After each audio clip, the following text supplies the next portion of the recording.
आदाब नाजरीन, मैं मरियम फातिमा तेलंगाना न्यूज़ टुडे में आप सबका खैर मक़दम करती हूँ। आइए नज़र डालते हैं आज की अहम सुर्खियों पर।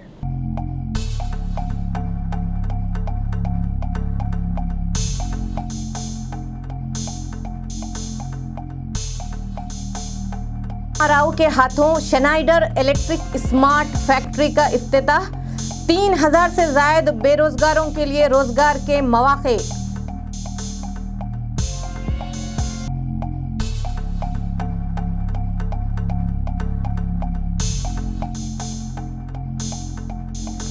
मेडिकल के तलबा के लिए खुशखबरी, 85% तेलंगाना के तलबा को सीट्स अलॉट की जाएं। ताज़ा अहकामात।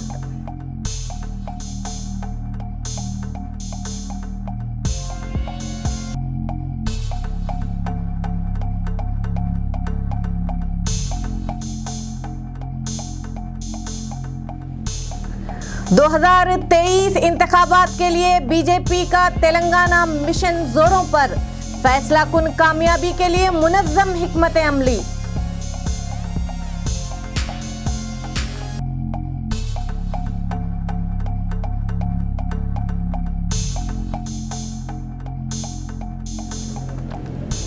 कारों के लिए 6 एयरबैग्स लाजमी, 1 अक्टूबर से अमल आवारी। नितिन गडकरी का बयान।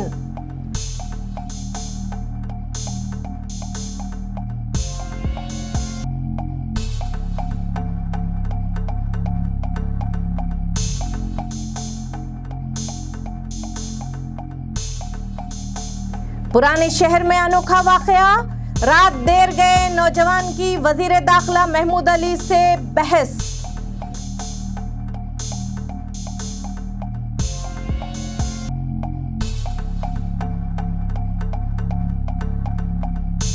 PFI पर पाबंदी लगाने पर ऑल इंडिया सूफी सज्जादा नशीन के वहीद पाशा ने बीजेपी की मरकजी हुकूमत को दिल की गहराइयों से मुबारकबाद दी है।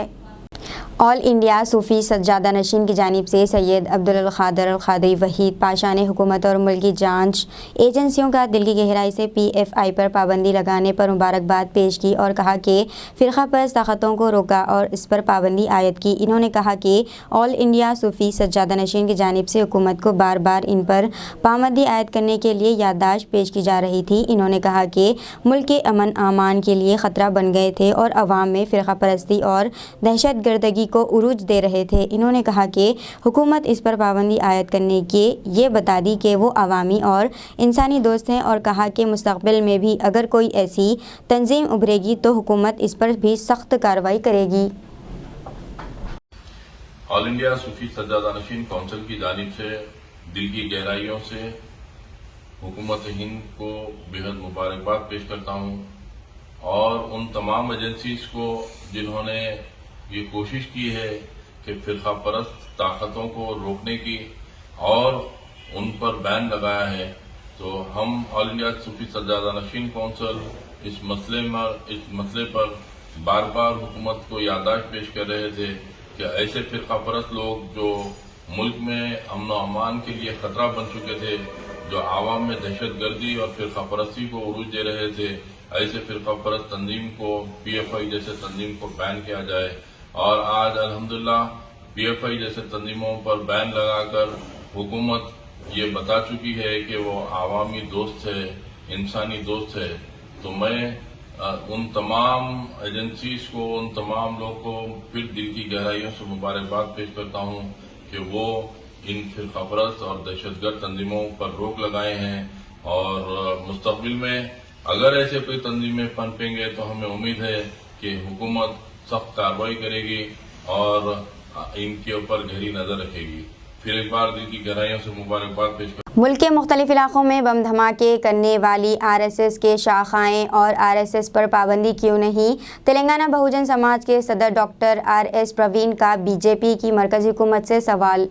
तेलंगाना बहुजन समाज पार्टी के सदर डॉक्टर RS प्रवीण ने PFI पर पाबंदी पर मरकज़ की बीजेपी हुकूमत पर कड़ी तनक़ीद करते हुए कहा कि PFI जो मुसलमानों को जमहूरी हक़ हासिल करने के लिए जनूबी हिंद में शऊर पैदा कर रही थी और कई फलाह काम कर रही थी, इस पर अचानक पाबंदी सिर्फ 3 बीजेपी वाली हुकूमत रियासतों के सिफारशी हक़ में उत्तर प्रदेश, गुजरात और कर्नाटक पर पाबंदी आयद करना और जिन सबूतों पर पाबंदी आयद की गई है वो नाकाफ़ी हैं। इन्होंने कहा कि मालगांव, समझौता एक्सप्रेस, मक्का मस्जिद, दरगाह हज़रत अजमेर शरीफ में बम धमाके करने वाले आरएसएस और इनकी शाखाएं जो इन धमाकों में मुलविस है और इनके ख़िलाफ़ फ़र्द जुर्म भी आयद किया गया, मगर इनके ख़िलाफ़ पाबंदी केसों नहीं आयद की गई। इन्होंने भी बीजेपी की मरकज़ी हुकूमत से मुतालबा किया कि वो इनके ख़िलाफ़ पाबंदी आयद करे।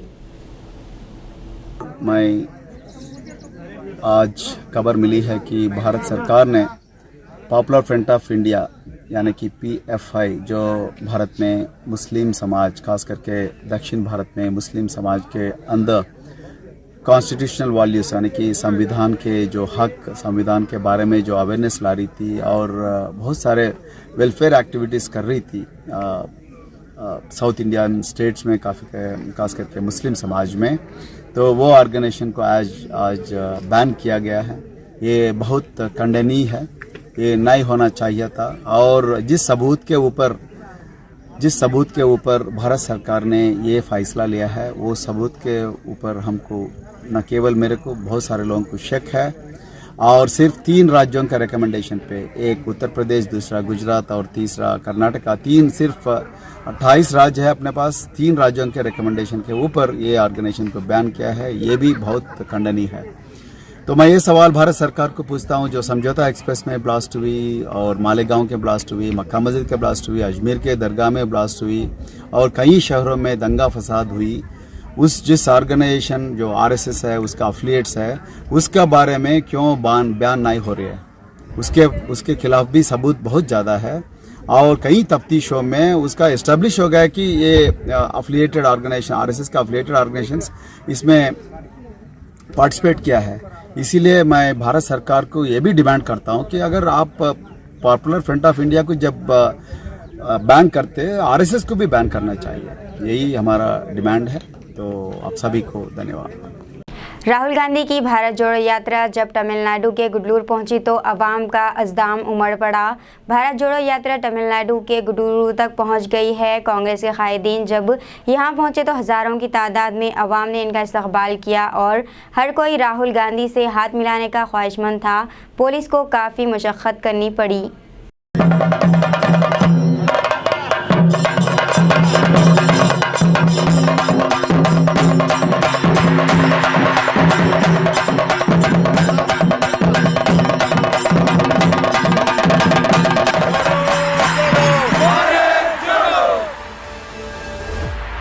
All Keralans are very happy to receive Rahul Gandhi to revive the nation, to make a change in the nation. He is coming here. He is willing to listen to these people. He is real people's man. Rahul Gandhi ki jai! I feel genuine affection for the people of Kerala. No matter how much affection I give, I get more back. For me, it has been an honor to walk the streets of this wonderful state.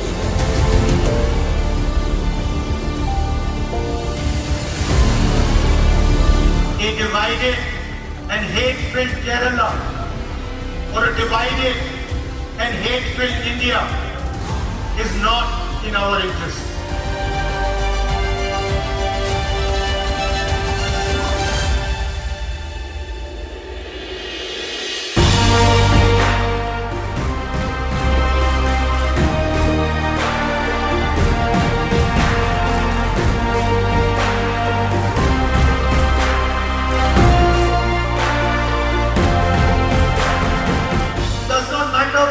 Part of society the person comes. If he spreads hatred, if he spreads violence, if he spreads anger, the Congress party will fight that person.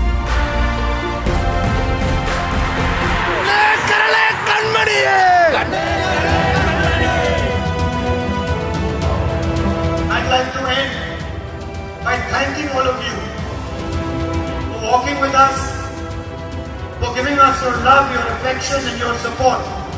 We are permanently in debt. We can never repay this. Thank you.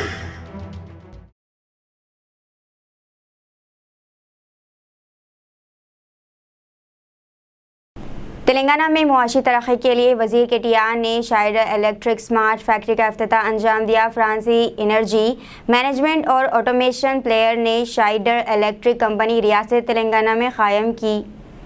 Smart factory के लिए पहले मरहले में 300 करोड़ रुपए की सरमायाकारी की है। शाइडर electric smart factory रियासत की मईशत में तरक्की के लिए अहम किरदार अदा करेगी। स्मार्ट फैक्ट्री हैदराबाद को मुल्क में एक अहम मैन्युफैक्चरिंग हब बनाने के लिए पुरअज़म है। इस प्रोजेक्ट के तहत रियासत में 1000 से 3000 तक मुलाजिमतों की फराहमी का इम्कान है। Paul, lovely seeing you, and the small company that you have, that you head, is almost clocking, I think, more than 25,000 people in Hyderabad. So thank you for all the love, thank you for all the support, and we love to see Capgemini grow more and more stronger in my city, in my country. Thank you. Anilji, thank you very much for having us. Again, our initial discussions were not so long ago, and I'm glad that it materialized, and he just showed us the pictures of breaking ground in GMR Arena. Thank you very much. Stephen, thank you for joining us. Javed, I like you, but I also don't like you, Javed, because you didn't tell us, Javed, that out of the 31 factories you have in India, this is in fact going to be the largest and possibly the smartest factory. I think that deserves a huge round of applause to the entire Schneider family. When completed, this would be the largest factory in India after the 3 phases are done. More than 3,000 people, more than 2 lakh SFT of area built. Javed will send you the video here. You're more keen on capturing this. But thank you Javed for all the support, because I think this is momentous for us in Hyderabad, because smart manufacturing is the order of the day. It's what the world recognizes world over, and what you said was also exciting. What you and Anil both said was exciting, because you're not just making, for India. Schneider Electric here is not just going to manufacture for India, but your 75% of your business, 75% of your products from here will be exported. And thank you, Stephen, for also detailing out on how you plan to leverage this factory for the greater good. And also, I would like to thank you because this is September 2022. And what's delightful to hear always is the deadline on when the factory would be inaugurated. You said within a year, by September 23, the factory would be up and running.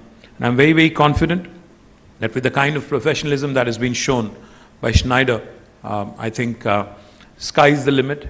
You have enough room to grow. As Ambassador pointed out, this country needs a lot of solutions in a lot of different areas. And I'm sure Schneider has many, many things to offer. I'm equally impressed and delighted. When we met at the World Economic Forum in Davos, the whole advanced lighthouse recognition for the factory here by the WEF was definitely something that we all take a lot of pride in. But I do have a request for Anil and Javed and Stephen. The Japanese who manufacture here, including Toshiba in my state, have started what is called as Institute in training personnel, in institute in training human resources in smart manufacturing.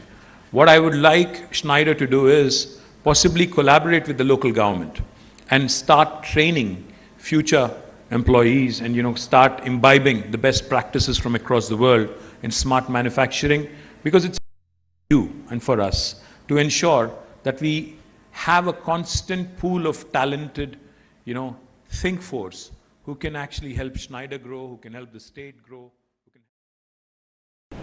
Medical तलबा के लिए खुशखबरी है कि रियासत तेलंगाना ने MBBS और BDS दाखिलों के उसूल व ज़वाबित और क़वानीन पर नज़रसानी करते हुए अपना एक ताज़ा बयान जारी किया है। MBBS ज़िमरे की 1000 से ज़्यादा नशिस्तों में तरमीम की गई है ताकि तेलंगाना के तलबा ज़ायद मौक़े फ़राहम किए जा सकें। वज़ीर सेहत हरीश राव ने वाज़ेह किया है कि अब से खुले कोटे के तहत सिर्फ 15% नशिस्तें फराहम की जाएंगी। हुकूमत ने जियो नंबर 129 और 130 जारी किया। दरे असना हुकूमत के फैसले के मुताबिक अक़लियती और गैर अक़लियती मेडिकल कॉलेजों में MBBS और BDS 20 ज़मरे की नशिस्तों में मुख्तस करदा 35% नशिस्तों में से 85% तेलंगाना के तलबा को अलर्ट की जाएंगी। इसके साथ रियासत के तमाम 24 प्राइवेट मेडिकल कॉलेजों में MBBS की इजाफी 168 नशिस्तें तेलंगाना के तलबा को दस्तियाब होंगी। शहर में मूसलाधार बारिश के सबब नदी नाले उबल पड़े, बिजली गिरने से मकानात और इलेक्ट्रिकल अशिया को नुकसान पहुंचा है। शहर में 3 दिन से चल रही मूसलाधार बारिश की वजह से शहर की सड़कें झीलों में तब्दील हो गई। गड्ढों में पानी भरने से और सड़कों पर पानी की वजह से ट्रैफिक में खलल पड़ा और गाड़ियां कचरे की चाल चलने लगी और बिजली गिरने से कई इलाकों में घरेलू इलेक्ट्रिकल सामान जल गया। कई टीवी, वाटर मोटर्स, ट्यूबलाइट्स, पंखे वगैरह जल गए। पुराने शहर के नवाब साहब कुंटे में बिजली गिरने से दीवार में शगाफ आ गया और कई जगह इलेक्ट्रिकल सामान जल गया और इसकी इत्तला मिलते ही बहादुरपुरा मंडल ऑफिस का अमला और मजलिस के नवाब साहब कुंटा कॉरपोरेटर मन्नान ने दौरा करते हुए नुकसानात का जायजा लिया और मंडल रेवेन्यू अहदेदारों से इनके नुकसानात के लिए हुकूमत से एक्स ग्रेशिया के लिए सिफारिश की दरख्वास्त की।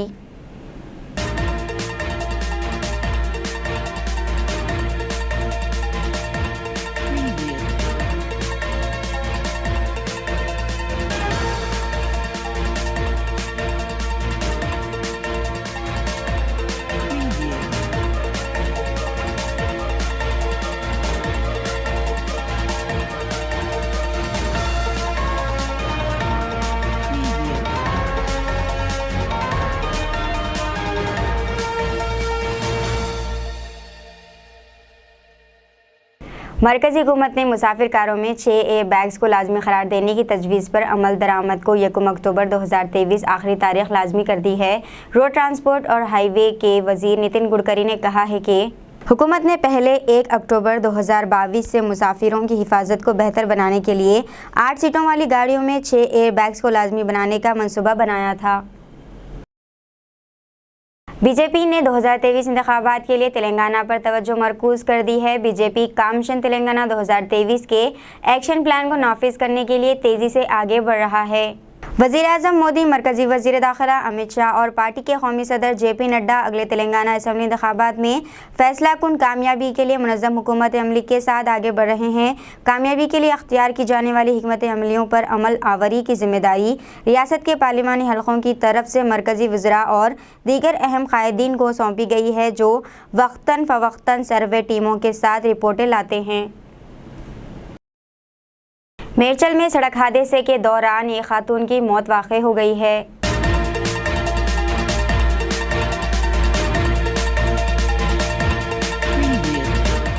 खातून की शिनाख्त 30 साला प्रिया कंदा के तौर पर की गई है, जो प्राइवेट सिक्योरिटी कंपनी में काम करती है।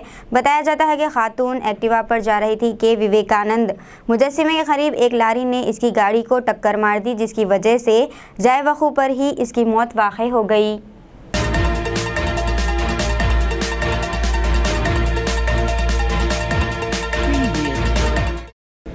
पुराने शहर में होटलों को जल्द बंद कर देने के सबब होटलों का कारोबार असरदराज से मुतासिर हो रहा है। बिरयानी दुनिया भर में शायकीन की पहली पसंद है और शहर हैदराबाद को ये एजाज़ हासिल है कि दुनिया की सबसे बेहतरीन बिरयानी इसी शहर में तैयार होती है। हुकूमत ने दुकानात व होटलों को रात देर गए तक खुले रखने पर पाबंदी आयद कर दी थी और पुलिस एहलकार भी वक्तन फ़वक्तन होटलों पर चालानात आयद कर रहे थे। इसी मामले में बिरयानी के शायकीन हुकूमत से नाला हैं। एक दिलचस्प वाक़या ये पेश आया है कि एक नौजवान ने आधी रात को होम मिनिस्टर को फ़ोन करके होटल देर गए तक खुले रखने के मामले में बहस की। वाज़ेह है कि MIM कायदीन ने रात देर गए तक होटलों को खुले रखने के लिए 2 दिन कबल ही पुलिस कमिश्नर ऑफ हैदराबाद से नुमाइंदगी कर चुके हैं। हेलो, अस्सलाम वालेकुम। खैरियत साहब, अब ये एक सोशल मीडिया पे एक वीडियो चल रही है, रात 1 बजे रात तक होटल ना खुलना है कहते ये साहब, ये सही है बात? मैं कल भी बोला आपको। जी साहब, तो सोशल मीडिया में चला तो फिर आपकी आप जो गवर्नमेंट ऐलान करती है वो देखना, सोशल मीडिया से चलता है क्या? नहीं बता रहा ना साहब, वो सही कितना झूठ है। नहीं जो परमिशन होता जो ऐलान होता कमिश्नर का, जब तक चला। हाँ साहब, हम मेरे से साहब। जी साहब, आप जी साहब, भी टेंशन रहता जी, बेकार चीज़ा फोन करे तो हमारे को भी तकलीफ होती है। नहीं साहब, बेकार नहीं साहब, ये 1 बजे रात तक नको करो साहब, 11-12 बजे बहुत हो गए साहब। इसकी वजह से क्या है मालूम हर जगह। जी साहब, नहीं करते 12 बजे तक बहुत होगा, 11 बजे बंद कर। हाँ साहब, ये क्या है मालूम साहब, आप ये सुनिए, बुरा मत मानिए बात। जी साहब, बोलिए। हम मिनिस्टर है साहब, बहुत टेंशन में रहता दिमाग। नहीं सवाल ना कर तो बेकार सवाल नहीं साहब, देखा नहीं साहब, ये देखो 11-12 बजे वोट हो गए, कई को बोले तो फिर ऑर्डर खराब होता साहब, अगर 1 बजे तक हुआ तो साहब, तो 11-12 बजे तक ही करो साहब आप। साहब कई को बोलो घर को आ जाता आदमी टाइम पे साहब, अगर हो गया तो 1 बजे बोले तो वोट, 1 बजे बोले तो फिर आपको किसका क्या बोलेंगे, तो रात में फुल खुला रखो बोल के सुबह के काटे लटान देते जा रहे, क्या करेंगे। सही बात है, होम प्लान रहता। सही बात है। नहीं साहब, आप क्या है मानो अच्छे होम मिनिस्टर है साहब, आप क्या है आपके हाथ में है सब, और ये क्या है साहब 12-11 वोट हो गए साहब। तकरीबन 8 लाख एकड़ गैर मुतनाज़ा जंगलाती अराज़ी मुबैना तौर पर मुस्तहक़ मालिकीन को अलॉट करने के लिए शनाख्त की गई है, जिन्होंने इस इलाक़े में पिछली चंद दहाइयों से पोड़ों की काश्त की है।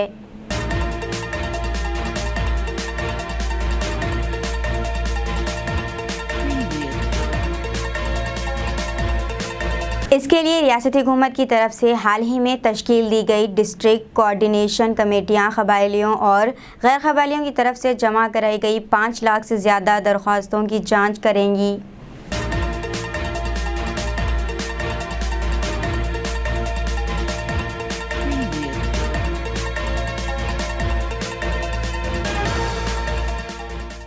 कांग्रेस कमेटी के चेयरमैन मधु याशिकी गौड़ ने संगीन इल्ज़ाम लगाया है कि केसीआर अपने ख़ानदान के खिलाफ बदउनवानी के मुकदमात से फ़रार होने की कोशिश कर रहे हैं। తెలంగాణ రాష్ట్రాన్ని అధోగతి పాలు చేయడమే కాకుండా పరోక్షంగా బీజేపీ పార్టీకి మద్దతు తెలిపేటట్టుగానే ఉన్నాయి. తెలంగాణ ముఖ్యమంత్రి వెళ్ళి బీహార్కి వెళ్ళి నితీష్ గారు, బీహార్ ముఖ్యమంత్రి లాలూ ప్రసాద్ గారు వెళ్ళి కలిసినాక ల్యాండ్, షాండు, లిక్కరు అన్ని వాటిలలో అవినీతులు కూరుకుపోయిన టీఆర్ఎస్ పార్టీ ప్రభుత్వం తెలంగాణ ప్రజలు మోసం చేసింది చాలక ఇవాళ దేశ ప్రజలు మోసం చేస్తానికి అన్నట్టుగా ఉన్నది. ఇది పరోక్షంగా కాంగ్రెస్ పార్టీని తెలంగాణలో దెబ్బకొట్టే ప్రయత్నం. ఈ లిక్కర్ స్కామ్ బయటకు వచ్చింది.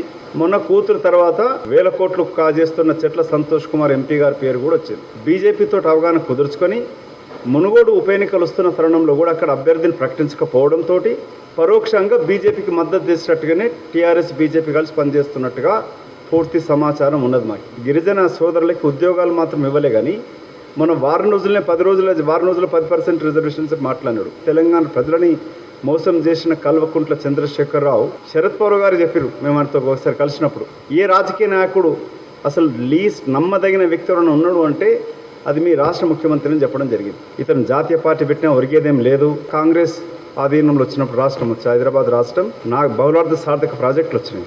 ఈ 8 సంవత్సరాల కాలంలో టీఆర్ఎస్ పార్టీ చేసింది ఏ ఒక్కటన్నా ప్రజలకు ఉపయోగపడే ప్రాజెక్టు? ఓ దరిద్ర ముఖ్యమంత్రి, నువ్వు దోచుకున్న కోట్ల ఆస్తి ప్రజలకు ఖర్చు పెట్టకుండా ఇంకా జాతి మీద పడతావా?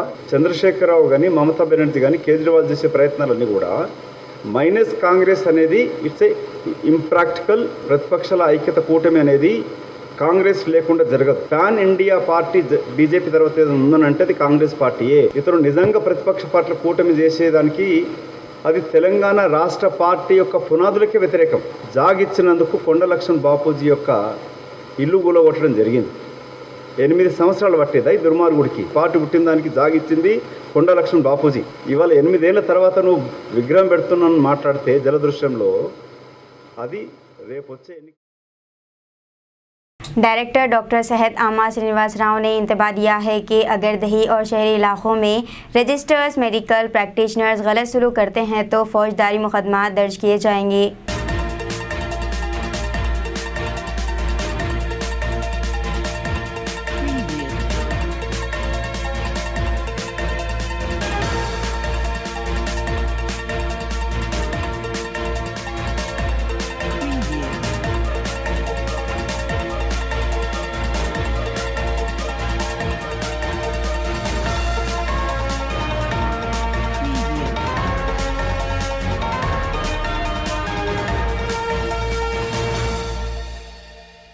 इन्होंने अफसोस का इजहार किया है कि कुछ आरएमपी गलत अद्वियात, इसकाते हमल, बच्चे की पैदाइश और गैर तजुर्बेकार सर्जरी करके लोगों की ज़िंदगियों से खिलवाड़ कर रहे हैं। इन्होंने ये भी खबरदार किया है कि मरीज़ों को अंधाधुंध एंटीबायोटिक्स दी जा रही हैं और ऐसे लोगों को नज़रअंदाज करने की कोई गुंजाइश नहीं है। इस सिलसिले में इन्होंने आज ज़िला मेडिकल अफसरान के साथ टेली कॉन्फ्रेंस की। मुकामी सतह पर क्लिनिक कायम करने के बगैर किसी रजिस्ट्रेशन सर्टिफिकेट के प्रैक्टिस करने वाले मराकज़ को ज़ब्त करने का हुक्म दिया गया। इन्होंने मेडिकल अफसरान से अपील की है कि जो लोग इब्तदाई इलाज तक महदूद हैं इन्हीं का इलाज करें। आरएमपी यूनियनों के कुछ लीडरों ने श्रीनिवास राव से कहा कि वो गैर ज़रूरी तौर पर इन पर हमला न करें। रियासत भर में निजी अस्पतालों पर हमले जारी हैं। क्लिनिकल इस्टेब्लिशमेंट एक्ट के मुताबिक इन अस्पतालों में मुआयना किया जा रहा है जो ज़ाब्ते की पाबंदी नहीं करते। आज बुध के दिन तक रियासत भर में 2058 अस्पतालों और इम्तिहानी मराकज़ का मुआयना किया गया है। क़वायद की खिलाफ वर्जी करने वाले 103 अस्पतालों को जब्त कर लिया गया है। 633 अस्पतालों को शोकाज नोटिस जारी किए गए। 75 अस्पतालों पर जुर्माने आयद किए गए हैं। ज़िले रंगारेड्डी में 325, करीमनगर ज़िले में 293, हैदराबाद में 202, भद्रादरी में और कुत्तोगुड़म में 144, विकाराबाद में 109 अस्पतालों का मुआयना किया गया। मेदक और नलगुंडा अजला में कोई मुआयना नहीं किया गया। इस दौरान डॉक्टर श्रीनिवास राव ने हुक्म दिया कि मामूली नक़ाइस वाले अस्पतालों के खिलाफ कोई कार्रवाई न की जाए और अगर इन्हें 15 दिन का वक्त देने के बाद दुरुस्त नहीं किया गया तो कार्रवाई की जाए।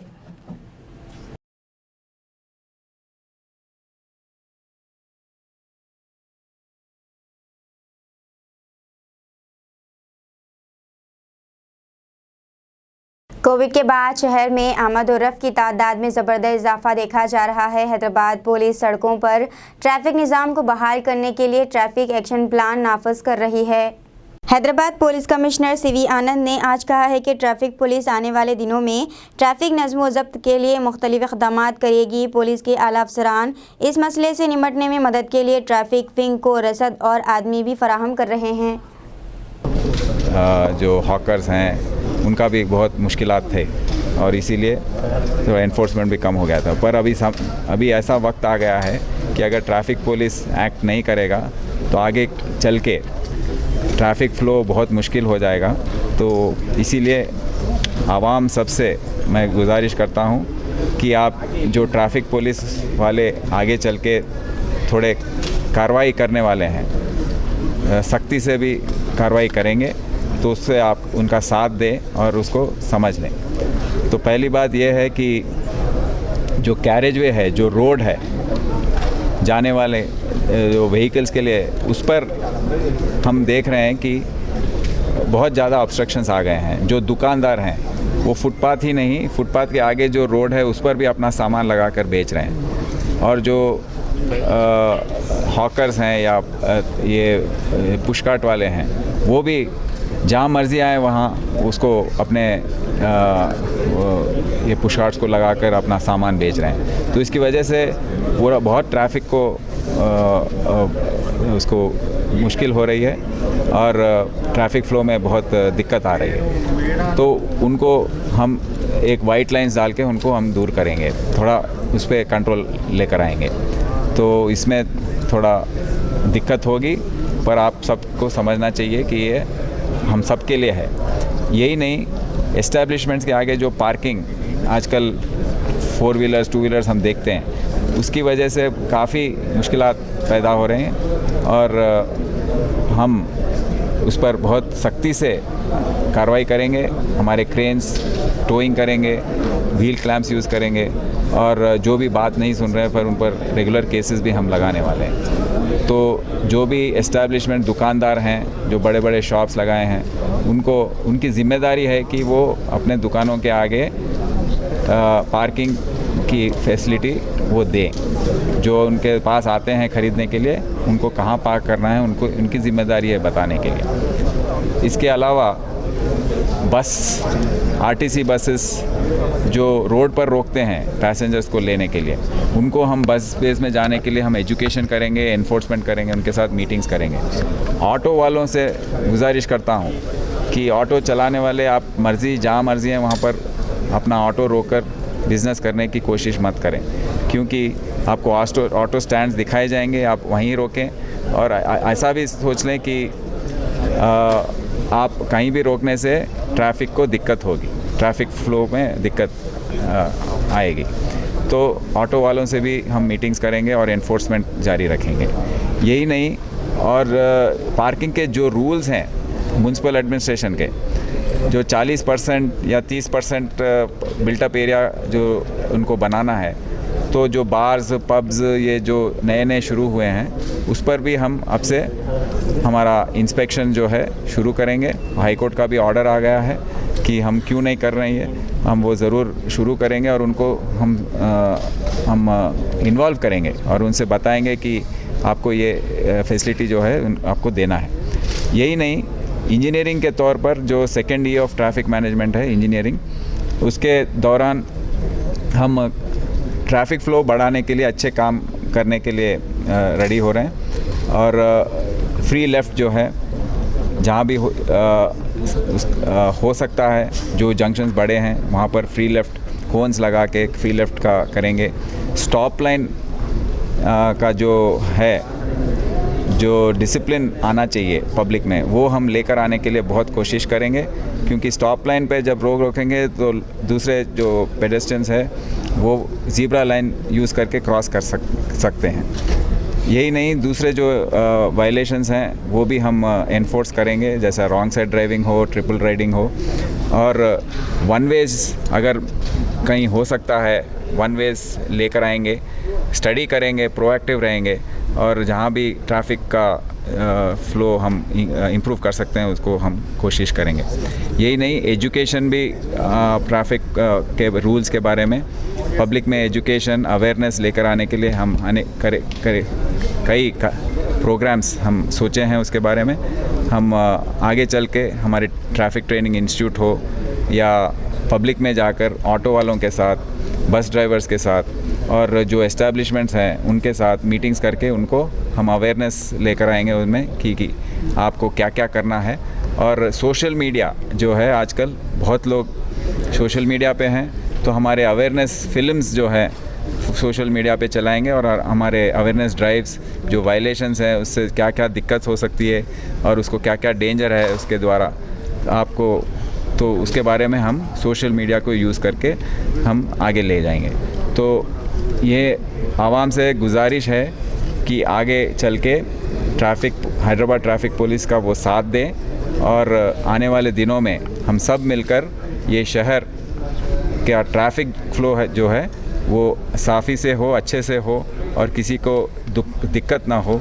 उसका कोई असर नहीं देखा गया सर, मतलब जब प्रोग्राम हुआ नहीं हो रहा है अभी हुआ, उसके बाद से फिर वैसे ही पूरा हो गया। और एक सवाल, नीलोफर हॉस्पिटल फिर से आ गया क्या? हाँ, नीलोफर हॉस्पिटल वही नहीं और MNJ हॉस्पिटल नहीं। ट्रैफिक में क्या है, एक बार निकालने के बाद वापस आ जाते हैं लोग, समझते हैं कि एक बार निकाल दिया फिर आ जाएंगे। जो सेकेंड टाइम लगा रहे हैं, आज कल क्या हुआ, 19 FIRs इशू हुए हैं। तो जो भी रिपीट कर रहा है, रिपीट ऑफेंडर जो है, उन पर हम सख्ती से अब कार्रवाई करेंगे, उनका पूरा मटेरियल सीज करेंगे, उन पर केसेस लगाएंगे और उनको हम जेल में भेजेंगे।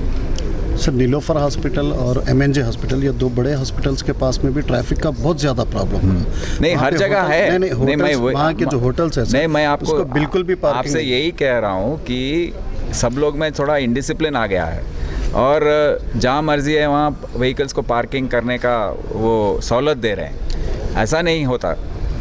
इस्टेब्लिशमेंट है तो उसकी ज़िम्मेदारी है कि उसके दुकान के आगे पार्किंग वो थोड़ा बनाए, ये नहीं कि रोड पे कहीं भी लगा।